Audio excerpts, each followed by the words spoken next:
Sir வணக்கம். வணக்கம். இது எலெக்ஷன் டைம் சார். இப்போ ரொம்ப பிஸியாக இருப்பீங்க. எலெக்ஷன் நேரத்தில் பலரும் யார் ஜெயிக்க போகிறாங்க, யாருக்கு கட்டம் சரியாக இருக்குது, இந்த மாதிரி நிறைய விஷயங்கள் உங்கள்கிட்ட பேசியிருப்பாங்க இல்லையா? அதில் ஏதாச்சும் எப்படி சார் இது நடக்குது? இப்போ எல்லாரும் எலெக்ஷன்லன்னா தேர்தலில் ஜெயிக்கணும்னு தான் ஆசைப்படுவாங்க. இதில் பிரச்சனை என்னன்னா, இப்போ எலெக்ஷன் என்னாவே கட்டமைப்பெல்லாம் இருந்தாலும் கட்டம் சரியாக இருக்கணும். புதுசாக நிறைய பேர் உள்ளே வர்றதுனால பொங்கல் வரைக்கும் நிறைய விஷயங்கள்லாம் தப்பாக வரும். ஜெயிக்கிற குதிரைகள் தோக்கிறதுக்கு போகும், தோக்கிற குதிரைகள் ஜெயிக்கிறதுக்கு போகும். அதனால் கட்டங்கள் நீங்களே சொன்னீங்கல்ல, அதிச்சாரத்தில் குரு, மீனத்தில் சனி இருக்கிறச்ச, இப்போ குரு பயிற்சி வருது, அதுக்கு முன்னாடி அதிசாஷ்ட காட்டும். இப்போ நிறைய பேர் என்ட்ரிஸ், புதுசு என்ட்ரிஸ், கூட்டணி கட்சிகளுக்குள்ள மாற்றங்கள், எல்லாமே நிறைய விஷயங்கள் என்னை பொறுத்த வரைக்கும் ஜனவரியில் டேக்கப் 6ஆம் தேதியிலேருந்து நிறைய மாற்றம் வரும். அது இல்லாமல் சட்ட சிக்கல்கள், ஏன்னா எல்லாம் தை மாதம் வரைச்ச சூரியன் மகரத்தில் வரும். மகரத்தில் வரக்கூடிய காலகட்டத்தில் அவனுக்கு குரு பலமெல்லாம் இல்லாமல் இருக்கும். ஏன்னா அதுக்குள்ளே குரு வக்கரம் நிவர்த்தி ஆகிடுவார். அப்போ அரசில் பெரிய பவரில் இருக்கவங்களுக்கு தொந்தரவுகள், யார் எப்படி பல்ட்டி அடிப்பா, பொதுவாகவே அடிப்பாங்க, எப்படி எதிரிகள்லாம் எப்படி இருக்குது எல்லாமே பார்க்கணும். இதெல்லாம் நிறைய இருக்கும். ஆனாலும் நிறைய கால்குலேஷன்ஸ் போட்டுக்கினே இருக்கணும் தேர்தல்னா.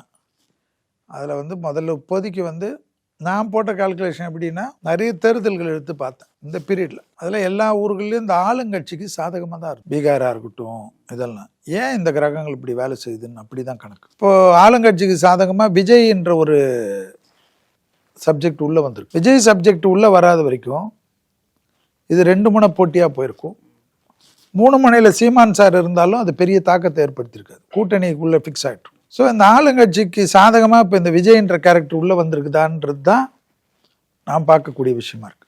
சாதகம்னா புரியல சார். ஆமாம், விஜய் சார் நிறைய ஓட்டு வாங்குறாருன்னு வைப்போம். அந்த ஓட்டு பிரிக்கிறதுல ஆளுங்கட்சிக்கு எவ்வளோ சேதாரம்னு பார்க்கணும்ல, அதெல்லாம் நீங்கள் கால்குலேஷன் பார்க்கணும். ஸோ இப்போதைக்கு அந்த பிரிக்கக்கூடிய ஓட்டில் என்னை பொறுத்த வரைக்கும் ஆளுங்கட்சிக்கு ஓட்டு பெருசாக போகுமான்னு அஸ்ட்ராலஜியில் நான் பார்க்கல. போகுது, ஆனால் அது மற்றவங்களுக்கு போகிற அளவுக்கு சேதாரமாக இல்லை. இவங்க ஒரு சும்மா எக்ஸாம்பிள், இது எக்ஸாம்பிளாக தான் சொல்கிறேன். உடனே அந்த கால்குலேஷன் பிடிச்சிக்காதீங்க. ஆளுங்கட்சிக்கு ஒரு 2% போதுன்னு வச்சு, விஜய் கிட்ட ஆளுங்கட்சியிலேருந்து விஜய்க்கு. ஆனால் விஜய்க்கு எதிர்கட்சிகள்லேருந்து 6% வருது. அப்போது ஆளுங்கட்சியுடைய அந்த கூட்டணி அமைப்பு கரெக்டாக இருக்கிற பட்சத்தில் அந்த சேதாரம் மினிமைஸ் சேதாரமாக தான் நான் பார்க்குறேன். அப்போ நெக் டு நெக் வரலாம். நிறைய இடத்துல விஜய் இது நீச்சபங்க ராஜயோகம். நீங்கள் கேட்டதுக்கு பேசுகிறேன். ஆமாம், எதிர்கட்சிகள்லாம் பொங்கலுக்குள்ள அவங்க எல்லாத்துலேயும் வலிமையாக ஆகலைன்னா ஃபேவர் டு ஏடிஎம்கே தான் வரும். இது டிஎம்கே தான் வரும்.